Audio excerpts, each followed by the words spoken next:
Bismillahirrahmanirrahim. Assalamualaikum warahmatullahi wabarakatuh.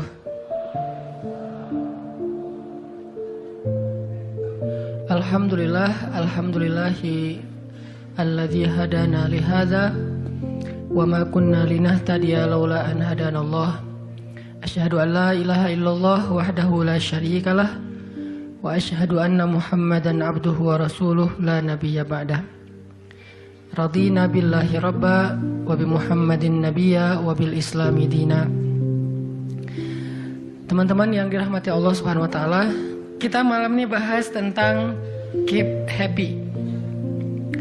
Gimana caranya biar kita selalu tenang menghadapi masalah? Biar tenang ketika kita tahu nilai kita kayaknya anjlok.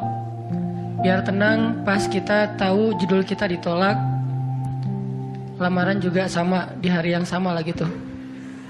Pagi judul ditolak, malam lamaran ditolak. Selama Allah gak nolak kita kan masih aman nih. Karena apa yang di sisi Allah lebih baik. Gimana caranya kita biar gak panikan ketika ada masalah? Walaupun sedih, itu fitrah manusia sedih. Cuman ada yang sedihnya wajar, ada yang sedihnya sampai berlarut-larut atau putus asa. Bentuk keputusasaannya macam-macam. Ada yang putus asa dengan bunuh diri, loncat dari jembatan, ternyata nggak meninggal, gagal bunuh diri gitu kan. Ada yang putus asanya dengan cara ngelakuin perbuatan dosa, kayak mencuri atau udahlah saya mah nggak mau peduli lagi dengan hal haram, yang penting saya ambil aja semua proyek gitu. Nah, ini putus asa. Ada yang putus asa dengan nggak mau lagi bertaubat. Dia ngerasa aduh kayaknya saya nggak pernah nasuhan nih taubatnya. Taubat ulangi lagi, taubat ulangi lagi. Kenapa kita berputus asa minta ampun ke Allah, padahal Allah nggak pernah putus asa mengampuni kita? Kan aneh nih. Allah tuh nggak pernah putus asa ngampuni kita, nggak pernah bosan menerima taubat kita. Allah nggak pernah bilang, lo datang ntar pasti besok buat lagi. Enggak. Padahal Allah maha tahu kita mungkin besok masih ngelakuin dosa yang sama. Asal kita datang, Allah langsung terima. Seolah-olah Allah itu kayak husnuzon banget sama kita. Walaupun pastinya Allah tahu tentang apa yang akan kita lakukan di masa yang akan datang. Ini artinya kenapa seseorang jadi putus asa, jadi berhenti untuk mencoba, jadi tidak lagi berharap apa-apa, jadi pesimis, jadi tidak survive dalam masalah, jadi penuh khawatir menghadapi hidup. Ada masalah dikit kayaknya udah kiamat dunia, padahal kuota habis doang nih. Langsung aduh kuota habis jam 11 malam. Biasanya kan jam 11 itu jam chatting tuh sampai jam 1. Atau jam 11 malam kuota habis, padahal tadinya pengen ngebangunin dia. Iya dia gitu kan. Jam 2. Gampang, pakai aja kuota doa. Ya Allah bangunkanlah dia. Tiba-tiba dia tetap bangun. Dia bangunin kita akhirnya.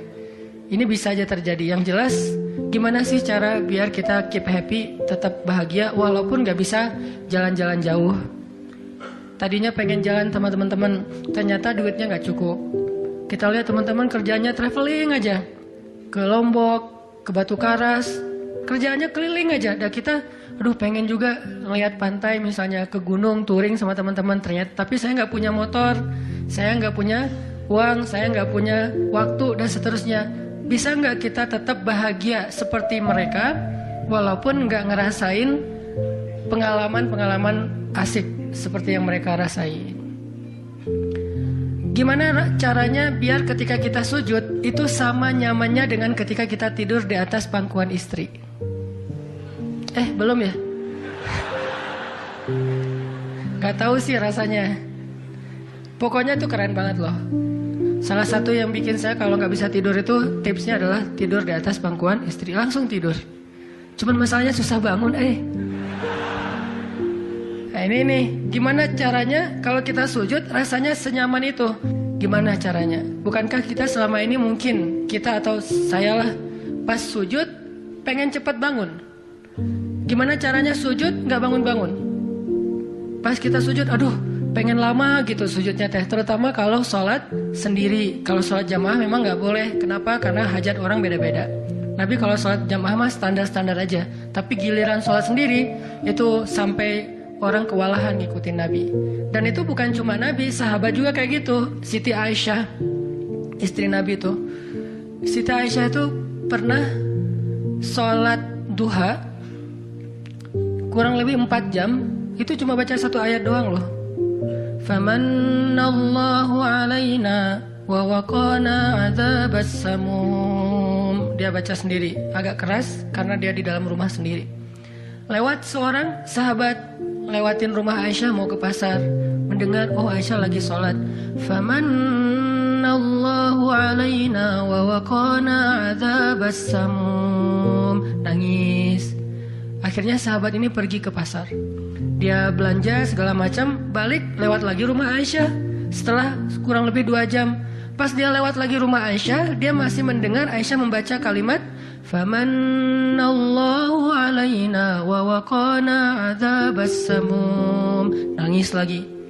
Jadi 1 rakaat dengan 1 ayat itu bisa 2 jam, 3 jam yang dilakukan oleh para sahabat. Kenapa kok betah banget? Sama kayak kita betah banget nonton film, betah banget dengerin musik kesukaan kita, diulang-ulang lagu yang sama kan ya. Mungkin 1 lagu itu durasinya sebutlah 2,5 menit, 2,5 menit. Tapi diulang-ulang bisa sampai setengah jam mendengar lagu yang sama. Bukan 1 album, 1 lagu. Kenapa kita betah? Nah, gimana caranya kita juga dapat kebetahan kayak gitu ketika dengerin bacaan Al-Quran, ketika kita membaca Al-Quran sendiri, ketika kita sholat. Sampai ada istri Nabi sholat sambil ngikat badannya di dinding. Jadi dia bikin tali ke dinding gitu, terus dia ikat badannya, sehingga kalau dia udah gak kuat lagi, dia bersandar dengan ikatan tali di badannya, saking lamanya berdiri sholat. Coba bayangin, berarti kan semalaman tuh. Kalau udah gak kuat, dia berdiri itu sambil badannya keikat di tali. Dan Nabi melihat itu menangis karena melihat kesungguh-sungguhan para sahabat dan sahabiat dalam beribadah kepada Allah. Dan itu bukan paksaan siapapun. Nabi gak pernah maksa kayak gitu. Mereka sendiri berinisiatif. Jadi tutorialnya dibikin sendiri gitu. Saya sholat kalau malam-malam kayak gini jadi agak gak kuat. Atau saya lagi sakit nih, lagi lemes nih, lagi kurang makan. Ya udah deh, agar tetap bisa berdiri, dia ikat tali, dia ikat ke badannya, terus berdirinya kayak orang-orang setengah sadar gitu. Nah, ini menunjukkan ada kenikmatan yang luar biasa yang mereka dapetin ketika mereka dekat dengan Allah Subhanahu wa taala. Gimana sih caranya biar kita bisa kayak gitu? Gimana caranya kita entertain kita itu adalah zikrullah.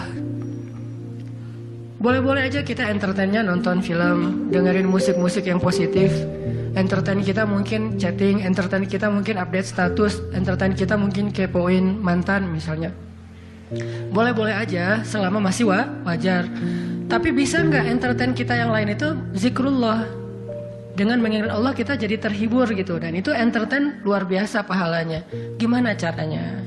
Ini yang kita pengen belajar malam ini, sehingga kita bisa tetap happy walaupun dalam keadaan tadi akhir bulan, dalam keadaan habis diputusin, dalam keadaan ditolak, dalam keadaan bingung, galau, segala macam, termasuk habis pulsa. Tetap bisa happy. Pas telepon, pulsa Anda tidak mencukupi, Masya Allah gitu. Senyum gitu ya. Bukan, mana nih apa, panik. Biasa aja. Nah, ini kita perlu belajar. Saya juga merasa butuh mempelajari lagi gimana caranya biar bisa ngerasain itu. Dan nasihatnya bukan dari saya, karena saya juga masih belajar, belum istiqomah amat nih. Tapi nasihatnya dari para ulama yang diambil dari ayat Al-Quran dan hadis-hadis Rasulullah SAW. Nah, sebelumnya coba kita perhatiin dulu kisah tentang ketenangan dengan mengingat Allah tuh kayak gimana. Salah satunya ada di surat At-Taubah yang terkenal. A'udzu billahi minasy syaithanir rajim. Illa tansuruhu faqad nasarahu Allah. إذ أخرجه الذين كفروا ثاني اثنين إذ هما في الغار إذ يقول لصاحبه لا تحزن إن الله معنا فأنزل الله سكينته عليه وأيده بجنود لم تروها وجعل كلمة الذين كفروا السفلى وكلمة الله هي العليا والله عزيز حكيم. Kalau kalian tidak menolongnya, maka sungguh Allah akan menolongnya. Seperti ketika orang-orang kafir mengeluarkan dia dari kota Mekah pada saat dia menjadi salah satu di antara dua orang yang berdiam di dalam gua, yaitu Gua Thur. Ketika ia berkata kepada sahabatnya, yaitu Abu Bakar, dia di sini siapa? Rasulullah SAW. Ketika dia berkata kepada sahabatnya, La tahzan, innallaha ma'ana. Janganlah kamu khawatir, bersedih, takut, itu sama. Sesungguhnya Allah bersama kita. Maka Allah Subhanahu wa Ta'ala menurunkan rasa ketenangan kepadanya dan menolongnya dengan tentara yang kalian tidak bisa melihat, sehingga Allah menjadikan kalimat orang-orang kafir itu menjadi dikalahkan atau rendah, dan kalimat Allah adalah kalimat yang tinggi, dan Allah Maha Perkasa lagi Maha Bijaksana. Ini kan kata-kata yang paling populer ya, la tahzan innallaha ma'ana. Tips pertama kalau kita pengen bisa lebih tetap tenang, happy ketika kita dalam tekanan adalah kita tuh memang harus punya sahabat yang selalu mengingatkan kita kepada Allah Subhanahu wa Ta'ala. Sahabat yang mengingatkan kita kepada Allah. Ini yang terjadi kepada Abu Bakar As-Siddiq. Sekelas Abu Bakar yang imannya sampai ke derajat Siddiq, bukan cuma mukmin loh, Siddiqun. Kan ada mukmin, ada muttaqin, ada siddiqin. Ini udah derajatnya Siddiq. Arti Siddiq itu udah nggak ada lagi keraguan di hatinya, udah nggak ada lagi masalah sedikit pun. Ketika orang-orang ragu, Abu Bakar tetap yakin. Salah satu kasusnya pas Nabi pulang Isra Mi'raj. Nabi bilang bahwa saya baru pulang dari Palestina dan baru naik ke langit semalam. Diberitakan ini kepada orang-orang kafir Quraisy, tapi orang-orang kafir Quraisy nggak percaya. Lalu ketika para sahabat-sahabat lain mendengar, mereka kayak ragu-ragu gitu, bener nggak ya, bener nggak ya. Lalu ketika ditanya kepada Abu Bakar, ya Abu Bakar, lihat tuh teman kamu makin gila aja. Emangnya kenapa, kata Abu Bakar? Dia ngaku-ngaku baru pulang dari dari Palestina. Dia ngaku-ngaku baru pulang dari langit. Katanya Isra dan Mi'raj semalaman, dalam waktu satu malam. Lalu Abu Bakar bertanya, siapa yang bicara kayak gitu? Dia atau kalian? Kata mereka, Muhammad yang ngomong kayak gitu langsung kepada kami. Kata Abu Bakar, kalau Muhammad yang ngomong kayak gitu, maka benar. Dia nggak mau tanya gimana caranya, berapa lama waktunya, kapan, siapa yang membawa dia. Nggak nanya apapun. Kalau Muhammad yang ngomong, maka itu benar. Ini artinya siddiq, nggak banyak tanya, percaya banget. Kalau ayatnya kayak gitu, udah cukup. Kalau hadisnya kayak gitu, udah cukup. Kalau kata ulama kayak gitu, saya ikut. Nggak ada kenapa kayak gini dan seterusnya, nggak. Ini menunjukkan Abu Bakar itu orang yang sangat luar biasa imannya. Tapi dia tetap manusia. Gimana pun imannya udah kuat, mantap, siddiq, ketika ada masalah, sifat dasar manusia itu keluar lagi, yaitu khauf, rasa khawatir, takut. Dan yang luar biasa, khawatir dan takutnya Abu Bakar itu bukan untuk keselamatan diri beliau. Abu Bakar itu khawatir terhadap keselamatan Rasulullah SAW. Jadi bukan keselamatan Abu Bakar. Kalau kita mungkin khawatir terhadap keselamatan diri sendiri nih. Kalau Abu Bakar derajatnya khawatir terhadap gimana ya Rasul, kalau mereka ngelihat ke bawah, ke kakinya, pasti kita akan ketahuan. Karena mereka sembunyi di sebuah lubang, nggak gua sih, kecil, lubang di bukit Jabal Thur. Dan orang-orang kafir Quraisy sudah datang ke lubang itu, berdiri tepat di pintu gua. Kalau mereka ngelihat ke bawah, udah ketahuan tuh, kelihatan Rasulullah sama Abu Bakar. Sehingga Abu Bakar berkata, ya Rasulullah, kalau mereka ngelihat kita sedikit aja ke bawah kaki mereka, mereka akan menemukan kita. Gimana ini ya Rasul? Saya khawatir terhadap keselamatanmu. Apa kata Nabi? Ya Abu Bakar, ma dhannuka bithnain, Allahu salisuhuma. Wahai Abu Bakar, kenapa kamu pikir kita cuma berdua? Allah yang ketiga di antara kita. Baru la tahzan, innallaha ma'ana. Jangan khawatir, Allah bersama kita. Kata-kata ini kalau diucapkan oleh orang solih pada waktu yang tepat ketika kita ngalamin satu masalah besar, itu akan luar biasa memberikan efek ketenangan buat kita. Tapi waktu yang tepat. Kalau normal-normal aja kayaknya agak kurang ngaruh nih. Makanya kata-kata kayak gini itu timingnya tuh harus pas. Dan yang mengatakan orang yang memang punya aura kesolehan yang luar biasa. Sekelas Rasulullah kurang apa? Itulah sebabnya kenapa kita harus punya banyak, atau setidaknya kita punya seorang sahabat, seorang teman yang solih, yang sering mengingatkan kita. Minimal istri. Kenapa? Karena kalau kita galau dalam urusan kerjaan, nanti pas kita pulang ke rumah, yang akan bilang la tahzan innallaha ma'ana adalah pasangan kita. Dengan nada yang lembut, dengan senyum yang khas, dengan dekapan yang mungkin penuh kasih sayang, itu benar-benar bisa bikin kita tenang. Gak tahu tenang karena kata-katanya atau dekapannya nih, enggak. Saya juga bingung. Dua-duanya kali ya. Dia bilang la tahzan ya azizi. Panggilan buat suami bahasa Arabnya yang lembut tuh azizi. Bukan al-aziz ya. Al-aziz mah nama orang. La tahzan ya azizi atau ya habibi atau ya albi. Albi itu artinya jantungku. Jangan dipakai deh, biar saya aja yang pakai itu. La tahzan. Jadi misalnya kayak suami galau tentang kerjaan. Mah, papa lagi galau nih. Kenapa, Pak? Di kantor itu kemarin kita ada tawaran proyek. Cuman proyeknya kayaknya cara untuk ngedapetin proyek itu cara-caranya tuh agak-agak kurang baik gitu. Ada suap segala macam. Tapi itu proyeknya untung besar loh, Mah. Nah, kalau kita nggak suap, kita nggak akan dapat proyek itu. Ini gimana nih, Mah? Diambil nggak? Kan galau nih. Udah istikharah belum mantap nih hatinya. Istrinya yang bilang, Papa, Allah yang kasih kita rezeki.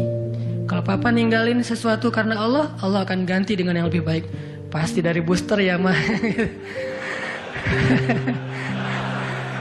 Nyontek gitu ya. Kalau dia ngomong kayak gitu kan jadi mantep nih.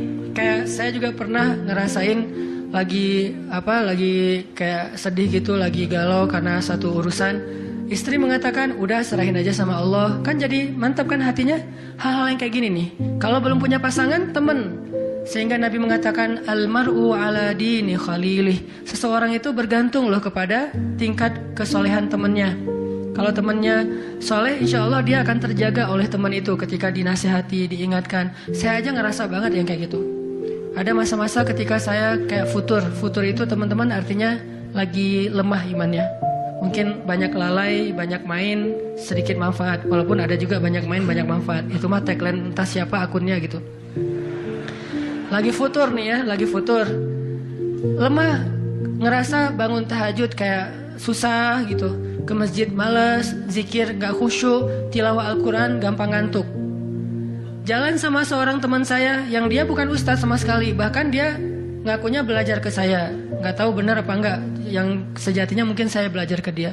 Lagi jalan, setelin tilawah Al-Quran. Yang baca saya lagi tuh CD tilawah Al-Quran saya. Saya kan gak pernah mendengar CD sendiri. Pas diputarin itu siapa? Lah itu ustadz. Oh ya. Baca surat Al-Mulk. Tabarakalladzi biyadihil mulku wa huwa ala kulli syai'in qadir. Pas sampai di ayat-ayat tentang Jahannam, tentang neraka, tentang apa, walaqad zayyana as-samaa'a ad-dunya bimasabih dan seterusnya, dia nangis. Dia nyetir nih, dia nangis. Saya ketika ngelihat dia nangis, saya dapat hidayah. Jadi saya dapat hidayah bukan hanya dengan mendengar bacaan itu, tetapi karena dikondisikan oleh seorang teman, saya ngerasa, duh, Masya Allah ya, dia yang dengerin bacaan saya bisa nangis. Saya dengerin diri saya sendiri, nggak nangis. Kan ada masalah nih. Akhirnya saya jadi insaf itu kemudian istighfar, astagfirullah, Allah saya kayak ada masalah nih. Mulai belajar dari dia, Pak, gimana sih kok bisa kayak gitu? Ustadz kan lebih tahu ilmunya mungkin, tapi kalau pengalamannya Bapak pasti lebih tahu. Rahasianya apa?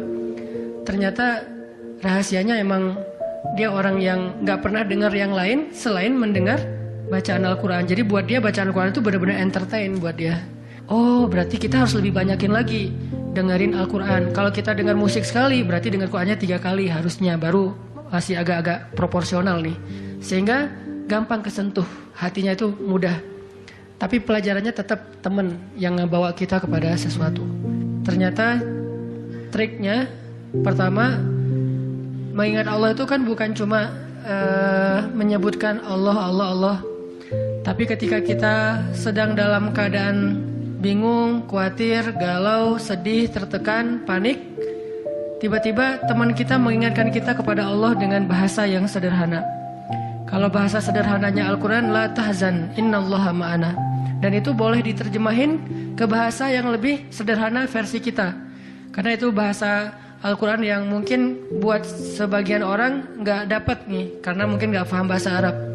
Jadi kalau teman kita lagi sedih jangan bilang, la tahzan dong, innallaha ma'ana. Apaan tuh lu baca Quran gitu ya? Nggak ngerti kan dia?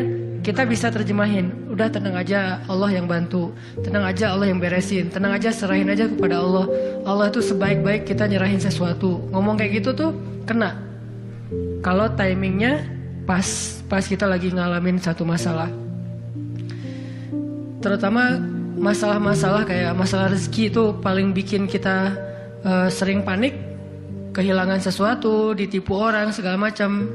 Kita bilang udah nggak apa-apa, nanti Allah ganti yang dengan yang lebih baik. Allah yang ganti gitu, Allah yang ganti. Tenang tuh jadinya, karena kita sedang mengetuk kembali imannya di saat dia sedang butuh-butuhnya iman itu.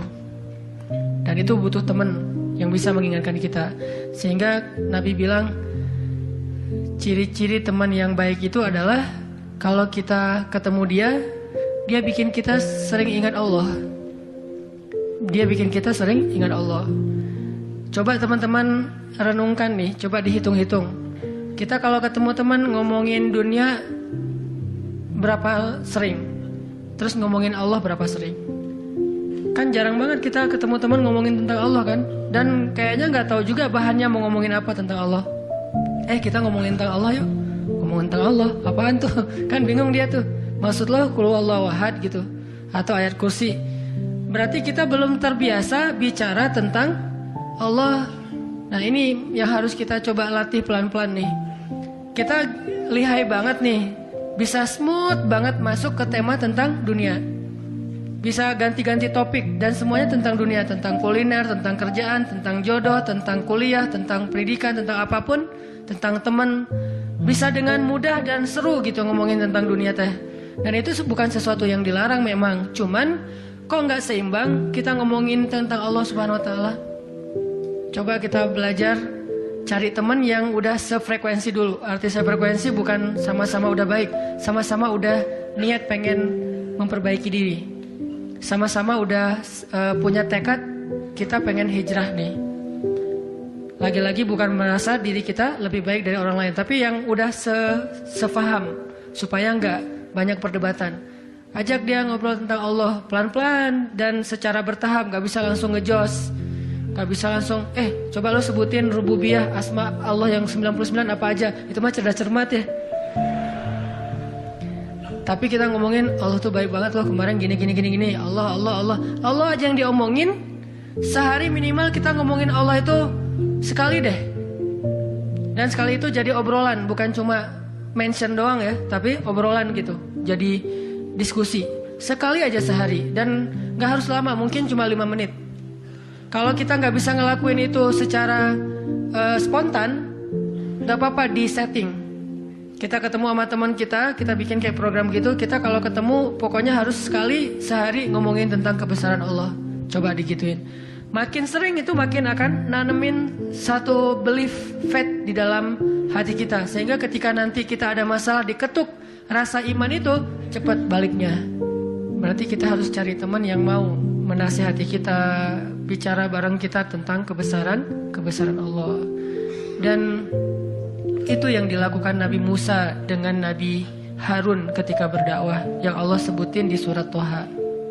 Nabi Musa mau berdakwah kepada Fir'aun, minta teman supaya bisa mengingat Allah ketika lagi dalam keadaan marah. Soalnya Musa tahu, Musa itu orangnya marah. Kalau udah marah ngeri. Harun orangnya kalem, woles. Sehingga butuh seseorang yang bisa menahan amarah dan emosinya Musa. Sehingga kata Musa, ya Allah, beri saya seorang teman yang bisa mendampingi saya dalam dakwah, yaitu Harun. Kay nusabbihaka katsira wa nadhkuraka katsira, supaya kami sering bisa mengingat Engkau. Artinya kalau Musa sendiri marah, lupa sama Allah. Tapi kalau ada Harun, Musa istighfar, astagfirullahaladzim gitu. Begitu juga nabi kecil. Ada 2 orang nabi kecil sepupuan. Siapa dia? Isa dan Yahya. Nabi Isa dengan Nabi Yahya. Anak kecil 2 orang nih. Dua-duanya keren, dua-duanya soleh, dua-duanya ganteng, dua-duanya idola, selebgram lah di masanya. Pokoknya luar biasa nih 2 orang cowok. Anak usia, kalau nggak salah Yahya waktu itu umurnya udah sekitar 10 tahun. Isa baru lahir, berarti beda 10 tahun. Pas mereka ABG beda 10 tahun tapi nyambung ngobrolnya. Pas mereka jalan kemana-mana berdua tuh, yang satu orangnya gampang tersentuh, nangis, yaitu Yahya. Yang satu lagi orangnya tegas, yaitu Isa. Sehingga kalau Isa lagi marah, Yahya yang mengingatkan Isa, tenang. Akhirnya tenang. Pas Yahya terlalu kayak baper gitu, aduh kasihan. Yahya itu kan orangnya kasihan, gampang kasihan, sehingga jadi agak-agak kurang tegas. Kata Isa, nggak bisa gitu dong. Akhirnya diingatkan. Nah ini pentingnya teman. Nabi aja butuh teman. Kalau kita mau kepo dikit nih, kenapa sih Rasulullah memilih Abu Bakar untuk nemenin hijrah? Kenapa nggak Umar gitu, supaya aman?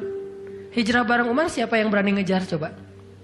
Umar berdiri depan Ka'bah. Ya ayuhan nas, ya ma'syara Quraisy, wahai manusia, wahai orang Quraisy, fa'lamu anni muhajir. Ketahuilah saya pengen hijrah, kata Umar. Siapa yang pengen istrinya jadi janda, anaknya jadi yatim, tunggu saya di balik bukit itu. Ada yang berani? Diam semuanya. Coba Rasul kalau hijrah bareng Umar, enak kan? Wahai kaum, wahai orang-orang Quraisy, wahai manusia, saya sama Rasul nih mau hijrah. Siapa yang berani nunggu saya di balik bukit itu? Kalau enggak dia akan hilang kepalanya. Enggak ada yang berani kan? Kenapa Rasulullah milih orang yang lemah seperti Abu Bakar? Udah kurus, lemah, dan kaumnya kabilah yang lemah, Bani Taim. Bani Taim itu lemah kabilahnya, enggak seperti kabilahnya Umar bin Khattab. Kenapa bukan Umar? Kenapa bukan Hamzah? Hamzah itu pemanahnya para sahabat, pemanahnya orang-orang Mekah. Dan juga nggak ada yang berani sama Hamzah. Hamzah mukul Abu Jahal di depan orang banyak, nggak ada yang berani balas. Ketika Abu Jahal mukulin Rasul lagi sholat depan Ka'bah, Nabi lagi sholat digebukin sama Abu Jahal. Dibelain sama Abu Bakar ikut digebukin. Akhirnya wajah Abu Bakar itu nggak dikenali lagi, saking babak belur. Itu digebukin sama Abu Jahal dan teman-temannya. Ketika Hamzah dengar berita itu, langsung Hamzah pergi ke tempat orang-orang ngumpul, dicari mana Abu Jahal, dipukulin sama Hamzah sekuat-kuatnya sampai berdarah-darah Abu Jahal. Tapi orang Quraisy nggak ada yang berani balas, saking terpandangnya Hamzah. Kenapa nggak dengan Hamzah, pamannya sendiri? Atau kenapa nggak dengan Utsman gitu, yang kaya raya, yang bisa memberikan fasilitas VIP untuk Rasulullah, naik mobilnya Alphard gitu, nyaman hijrah. Kenapa Abu Bakar yang udah jatuh miskin, fisiknya lemah, kabilahnya tidak dipandang? Kenapa? Karena Abu Bakar itu yang paling solih di antara semua sahabat. Jadi pilihannya kesolihan, bukan kekuatan fisik. Kenapa? Kesolihan itu bisa menutupi kekuatan fisik yang kurang. Kenapa? Allah yang maha kuat. Kesolihan bisa menutupi kurangnya harta, Allah yang maha kaya. Kesolihan bisa menutupi kekurangan dari dukungan kabilah, Allah lebih banyak lagi dukungan dari langit dan bumi. Yang dicari oleh Rasulullah itu adalah teman yang soleh. Ya Abu Bakar, temani saya hijrah. Siap ya Rasulullah. Hasilnya apa? Dikejar-kejar sama orang Quraisy karena mereka nggak takut dengan Abu Bakar. Tapi ketika mereka mau ketemu dengan Rasulullah dan Abu Bakar di dalam gua, Allah palingkan wajah mereka dari melihat ke bawah kaki mereka. Allah punya banyak cara. Ada ulama yang bilang bukan cuma dipalingkan, tapi tiba-tiba merpati bikin sarang di situ laba-laba. Walaupun ada perdebatan di antara ulama ini hadisnya sahih atau enggak. Yang jelas, yang pasti nih, Allah melindungi mereka dengan banyak cara sehingga nggak bisa ditangkap. Allah yang bertindak. Jadi butuh teman yang soleh. Walaupun nanti kenyataannya teman yang soleh ini malah ditenangkan oleh Rasulullah, bukan Rasulullah ditenangkan oleh dia gitu. Kan nyari teman yang soleh biar bisa menenangkan nih. Ternyata pas ada masalah, Rasul gimana? La tahzan, innallaha ma'ana, tenang, udah beres.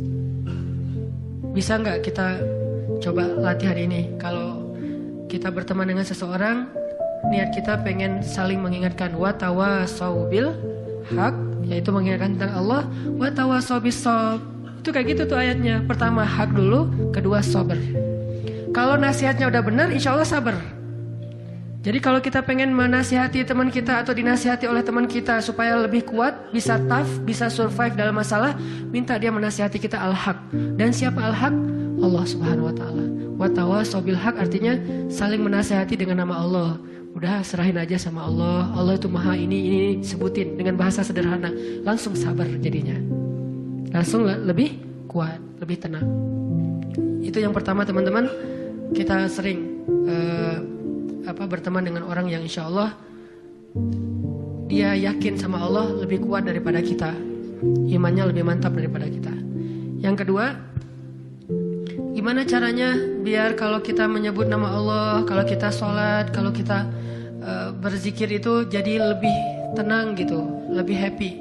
Karena sebetulnya orang mukmin itu bahagianya itu ada di dalam hati. Kalau bahasa Ibnu Taimiyah, surgaku itu di sini. Surga orang mukmin itu di hati. Surga kita itu bukan rumah, surga kita itu bukan mobil, surga kita itu bukan pekerjaan, surga kita itu bukan tempat jalan-jalan, tapi semua itu kebaikan, kesenangan. Cuman surga kita ada di sini. Dan ini kita bawa kemana-mana. Jadi nggak susah menemukan surga teh. Aduh, bete nih kenapa nggak bisa jalan? Bete nih kenapa nggak bisa nonton? Bete nih kenapa nggak bisa nyaman di rumah? Bete ini kenapa? Gampang bete karena surga kita bertempat di sesuatu tempat yang sulit untuk kita jangkau. Harusnya itu jadi hiburan buat kita, bukan surga. Sedangkan surga memang adanya di hati. Ada masalah, Allah lebih kuasa, makhluk tidak kuasa. Ada masalah, kita bilang Allah maha besar, masalah saya kecil dibandingkan Allah. Kalau dibandingkan kita, mungkin kita lebih kecil daripada masalah. Tapi dibandingkan Allah kita, Allah lebih besar. Allahu Akbar. Kita belajar Allah yang maha memelihara. Kita kan dipelihara Allah, terus ngapain kita khawatir? Kalau gitu gak usah ikhtiar, Ustaz. Ikhtiar, tapi jangan libatkan hati. Ikhtiar itu pakai tangan, pakai kaki, pakai tenaga fisik. Hati gak perlu berikhtiar. Hati itu bertawakal. Fisik kita berikhtiar, hati kita bertawakal. Jangan sampai hati kita ikut ikhtiar, nih bahaya nih. Kalau hati kita ikut ikhtiar, nanti kita lebih percaya kepada makhluk daripada Allah. Nanti akan mentok, kalau udah mentok putus asa, itu penyebabnya. Gara-gara hatinya baper dengan ikhtiar. Ketika jalan-jalan ikhtiar itu tertutup, hati kita jadi give up. Nyerah aja deh. Sedangkan kalau hati kita gak ikhtiar, dia cuma tawakal, jalan tertutup, dia masih bilang Allah maha kuasa.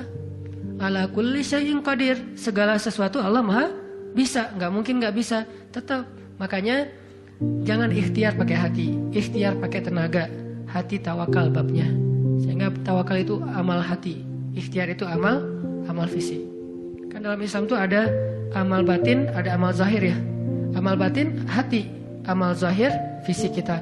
Ikhtiar amal zahir, jangan dicampur dengan amal batin. Coba teman-teman buka deh surat Hud, surat 11. Kalau ragu tentang rezeki baca nih ayat nih. Surat 11, surat Hud ayat 6. Wa ma min dabbatin fil ardi illa 'ala Allahi rizquha wa ya'lamu mustaqarraha wa mustawda'aha kullun fi kitabim mubin. Tidak ada satu hewan melata pun di muka bumi kecuali Allah menjamin rizkinya. Ini amalan hati nih. Ini ayat untuk menguatkan hati kita, bukan menguatkan fisik. Tapi biasanya hati kalau udah kuat, fisik ke bawah. Kan kata Nabi kalau hatinya baik, yang lain ikut baik. Kalau hatinya buruk, yang lain ikut buruk. Jadi kalau hatinya udah give up, pasti fisiknya jadi lemah. Kalau hatinya tough dan masih punya belief ke Allah, masih punya harapan, maka fisiknya juga akan kuat. Wa ma min dabbatin fil ardi illa 'ala Allahi rizquha wa ya'lamu mustaqarraha wa mustawda'aha. Allah tahu di mana rezeki kita disimpan. Allah tahu kemana kita akan membelanjakan rezeki itu. Semuanya tertulis di dalam kitab yang jelas. Allah yang tahu. Allah yang menjamin. Gak ada yang gak dijamin rezekinya. Makanya saya pernah cerita tuh dulu. di mall sebelah. Saya sama istri habis kajian di sini atau sebelum kajian di sini, sebelum maghrib sempat mau belanja dulu, belanja di supermarketnya di bawah, lantai bawah. Dari lobi kita mau ke bawah itu cari eskalator kan ya, belok kanan cari eskalator. Ternyata salah ngambil jalan. Kita habis belok kanan langsung belok kiri. Harusnya kalau belok kanan lagi sekali lagi langsung eskalator turun tuh. Pas karena kita belok kiri, akhirnya kita muter. Gara-gara muter, ngelewatlah sebuah stand baju kaos yang lagi diskon. Wih, diskon 50%. Akhirnya saya sama istri masuk. Ternyata lucu-lucu juga buat anak gitu. Alhamdulillah akhirnya kita beli 2 helai. Baru setelah itu kita jalan lagi, cuma beberapa meter, masuk eskalator turun. Siapa yang telah menggerakkan kaki saya sampai salah jalan? Sehingga saya harus muter. Dan akhirnya masuk ke stand itu. Alallahi rizquha. Allah yang menjamin rezeki. Kayak gitu cara Allah menskenariokan. Kalau saya ngambil jalan kanan, mungkin saya gak akan masuk ke toko itu. Berhubung saya ngambil jalan kiri, akhirnya muter, masuklah ke toko itu. Allah punya banyak cara. Kenapa kita khawatir dengan stand orang lain yang mungkin lebih dekat ke pintu, lebih dekat kepada stage yang di tengah kalau bikin event segala macam? Kenapa? Kita udah ikhtiar, dapatnya cuma ini. Kayak lagi ada event, kayak festival gitu, kayak ada bazar, kita punya banyak stand. Stand kuliner kita paling pojok, dekat toilet. Stand kuliner teman-teman kita tuh paling depan. Dan di situ stage banyak acara tausiah segala macam. Oh, kayaknya di situ lebih laku. Belum tentu juga. Bisa jadi pada waktu itu banyak orang yang sakit perut atau apa akhirnya ya lewat. Aduh, ini kayak seru juga nih di sini nih, makan di sini. Gak usah jauh-jauh sambil nunggu makan. Allah yang punya cara. Saya kan pernah cerita kesasar sampai ke Cirebon. Kenapa kesasar? Ada suatu hari Minggu kayak lagu. Ada satu hari Minggu nih. Bingung, kita pengen keluar sama keluarga, sama anak-anak. Kita keluar yuk. Saya bilang ke anak-anak, hayo, kata anak-anak. Kemana? Ke Kota Baru aja. Di situ kan ada jam matahari tuh. Kita lihat jam matahari. Hayo, naik mobil, masuk tol nih. Pas sudah masuk tol Pasteur, berubah pikiran. Terlalu dekat, gak berasa liburan ya. Ya, terus mau kemana? Ke Jakarta aja yuk, ke Ancol. Ada pantainya. Oh, ayo ke Dufan.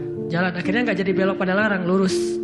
Niatnya ke Ancol. Sebelum Cikampek berubah lagi pikiran. Ancol mah pantainya gitu-gitu aja ya, udah pernah ya. Terus gimana dong, cari pantai baru deh yang di daerah Indramayu, Cirebon gitu. Siapa tahu ada yang lebih bagus yang masih virgin. Boleh, keluarlah Cikampek. Waktu itu belum ada tol Cipali ya. Keluar Cikampek, akhirnya nyisir Subang, Indramayu, nggak dapat pantai yang kita nyaman nih. Berhenti sebentar, oh nggak nyaman, ini banyak sampah. Akhirnya jalan lagi sampai dari pagi keluar, asar makan empal gentong di Cirebon. Siapa yang mendatangkan saya ke warung empal gentong itu? Pas kita masuk, orangnya bahagia banget gitu. Kelihatan kalau dari pagi itu belum ada yang datang, belum ada pelanggan, sepi warungnya. Karena tempat parkirnya agak nyaman, langsung parkir di situ, makan empal gentong dan ternyata enak, kita bungkus. Orangnya tuh alhamdulillah ini datang dari pagi belum ada yang datang, senang gitu. Dan saya bilang, Pak, tahu nggak saya dari mana? Dari mana? Dari Bandung. Mau kemana emang? Nggak kemana-mana. Muter. Jadi kita cuman dari Bandung cuma pengen makan empal gentong di Cirebon ujung-ujungnya. Pulang sampai ke Bandung jam 10 malam, macet lagi tuh di Sumedang karena ada perbaikan jalan. Cuman pengen makan empal gentong, ngasih rezeki ke orang di Cirebon. Kayak gitu banget tuh caranya tuh, coba lihat cara Allah. Oh, yakin nih sama Allah. Allah bisa banget ngedatangin. Kalau ini terjadi kepada orang lain, berarti kalau saya cari rezeki bisa juga caranya kayak gitu. Allah kan punya banyak cara. Cuman kadang-kadang atau seringnya kita nggak tahu cara itu, tahu hasilnya doang nih. Tiba-tiba dapat. Sesederhana itu kita berpikir, akhirnya sesederhana itulah syukur kita ke Allah. Kalau kita tahu gimana rumitnya rezeki itu datang ke kita, kita akan syukurnya lebih pasti tuh. Masya Allah ya, Allah ngedatangin rezeki ke saya tuh gitu-gitu amat. Sampai ada orang yang kesasar sekeluarga, bingung gitu. Tapi kan dia, kalau saya nggak cerita dia nggak akan tahu. Dia pikir cuma orang yang memang tinggal di Cirebon atau emang lagi jalan lewat kebetulan mampir. Artinya karena dia nggak tahu prosesnya, rasa syukurnya juga sederhana. Sama kayak kita nggak mensyukuri masakan istri kita kalau yang udah punya. Istri itu masak tuh rempong loh dari pagi, wah sampai ganti lagi. Kita nggak tahu ya, mungkin istri kita baru belajar masak, gagal 2 kali loh. Itu yang ketiga tuh, nggak enak pula. Udah gagal 2 kali. Dan kita pikir cuma masak sayur gini doang mah, sayur bening mah gampang. Kita kan nggak tahu prosesnya, sehingga apresiasi kita juga ya segitu-gitu aja. Kalau kita tahu prosesnya, walaupun cuma sayur bening sama telur ceplok, kita akan peluk istri kita, mah makasih banyak ya, mama udah berkorban banget buat papa, mah hari ini makanan terenak sepanjang hidup papa loh mah. Kenapa ngomong gitu? Karena tahu prosesnya. Gitu juga kita ke Allah. Karena kita nggak tahu proses rezeki itu Allah setting sampai datang ke kantong kita. Kita kayak ya alhamdulillah gitu doang. Tapi kalau kita tahu masya Allah ya Allah alhamdulillah atas semua nikmat yang kau berikan, puji-puji Allah. Artinya teman-teman kalau galau tentang rezeki dari Allah, tentang pekerjaan, tentang kuliah segala macam, termasuk tentang jodoh, coba baca ayat 6. Semua Allah yang jamin. Ini bab hati ya, lagi-lagi bab hati. Ikhtiar mah jalan aja terus, tapi hati Allahi rizquha, Allah yang menjamin. Itu baru jadi tenang nih mengingat Allah, tetap happy gimana-gimana juga. Dan ini ditaraddud, diulang-ulang. Coba diulang-ulang nih ayat nih. Jadikan salah satu ayat favorit. Kalau kita lagi galau, langsung baca ayat ini berulang-ulang sendiri kalau bisa. Baca dulu terjemahannya, hafal. Kalau udah hafal terjemahannya, tinggal baca ayatnya berulang-ulang. Sebelum tidur mungkin kalau yang paling tenang. Kalau khawatir nggak bangun tahajud ya udah sebelum tidur baca.